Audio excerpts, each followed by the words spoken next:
ওই যে আমাদের মাম্মাম, আজকে আমাদের বাড়িতে পিঠে রান্না হচ্ছে। মাম্মাম এখন পিঠে খেতে চলে এসছে।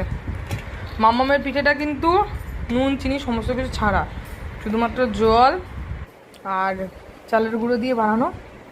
এই একটা পিঠে মাম্মামকে দিব, সবাই খাবে, ও না খেলে হয়। ওই যে লাফালাফি, তুমি খাবা? দাও আমি খাইয়ে দিই তোমাকে। ভাল লাগে খেতে বলো তো?